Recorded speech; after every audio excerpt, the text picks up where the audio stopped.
Welcome, everyone. Thanks for joining us today. I'm Billy Mitchell, Editor-in-Chief of FedScoop, and today I'm joined by Joe Beel, Senior Defense Strategist for Cisco. Joe, thanks so much for joining us. How are you doing today? I'm doing great, Billy. How are you? I'm doing fantastic. Looking forward to talking about digital transformation in conjunction with Cisco's Fed FWD Summit. And, let's start there. Digital transformation over the past year, the year's been a little crazy with the pandemic and a lot of things changing. But I'd love to hear how federal agencies have been able to move forward in their journey to digital transformation.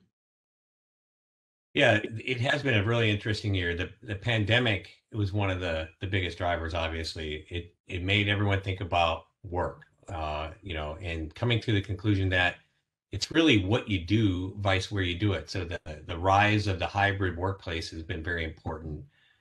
We've seen continued outsourcing to cloud, and those two together really have driven a need for a different look at security. So zero trust architectures have become even more prominent. There really is no perimeter anymore. The end user is that perimeter. And then I would say with those, DevSecOps, looking at how you develop your applications with security in mind from the beginning, how do you deploy them more rapidly, and how do you experiment with capabilities so you minimize risk at getting them out into the workforce. Those are some of the focus areas I've seen this last year. In another area that I think we've seen a lot is emerging technologies like AI and others. So I was curious, what emerging technologies are on the horizon that you think will be able to make a major impact across federal operations, and why would you say they're important? A lot of the transformations that the government or industry are looking to make really depend on pretty ubiquitous connectivity. And so I think two of the emerging technologies that are really important are Wi-Fi 6 and 5G, particularly in the enterprise. And so they're both very similar, came out of the same technology, both offer an improvement in high bandwidth, low latency, distributed compute, and various options on how you can consume that, whether you want to operate it yourself or you want somebody else to operate it, you want to buy it as a service. And so I think particularly they're both going to really change how people can use wireless. And 5G is also going to change as an enterprise capability, not just a consumer capability. That's very interesting. I agree. I think 5G is going to be a big one in the coming years. One of the big topics that we heard about at the summit this year was this platform-centric view of IT. So I'd love to ask you about that. And as agencies look to achieve mission success, how can that platform-centric view sort of empower them? Yeah, that's a great question, great topic. I think when I consider platform, I'm looking at things like open standards and interoperability. That's how we design aircraft and ships in the DoD, and that's how people want to design their IT networks now. You don't want to have to build a new aircraft for a new missile. You use those interfaces and standards to use the same aircraft. And really, that's what the federal government and even commercial customers are looking at, optimizing their business, their mission from end to end with this platform. And that could be even with industrial aspects in it, like a shipyard.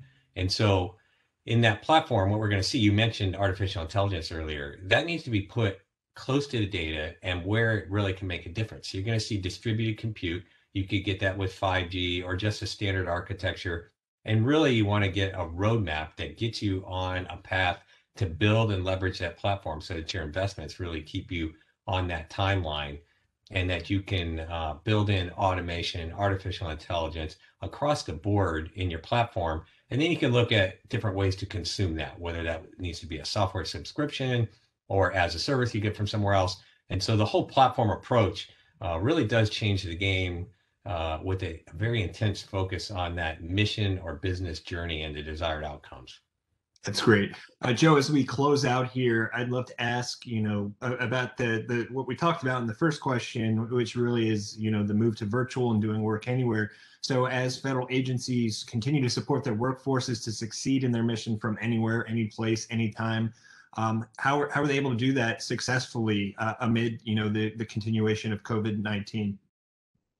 Right. It's been extremely challenging in many ways, but it's been a journey to what the workforce can and wants to do. And so the hybrid workplace and how we collaborate is probably changed forever. And we're going to look at new ways to use that workforce. It also changes dynamic in office space. Frequently, government agencies really struggle with the amount of office space or lab space. And so now you can do some things in a hybrid work environment, or you can put some things in the cloud to remove some of that demand for compute space or laboratory space and relieve some of that pressure on the building that they have to maintain all those offices.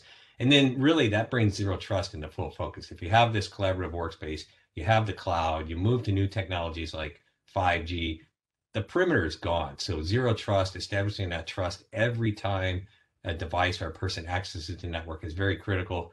And I think more as a service.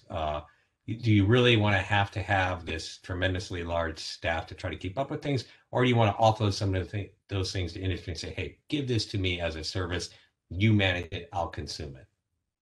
Yeah, no, that makes sense. Joe, absolute pleasure chatting with you today. Thank you so much for your time. My pleasure. Thank you. Have a great day.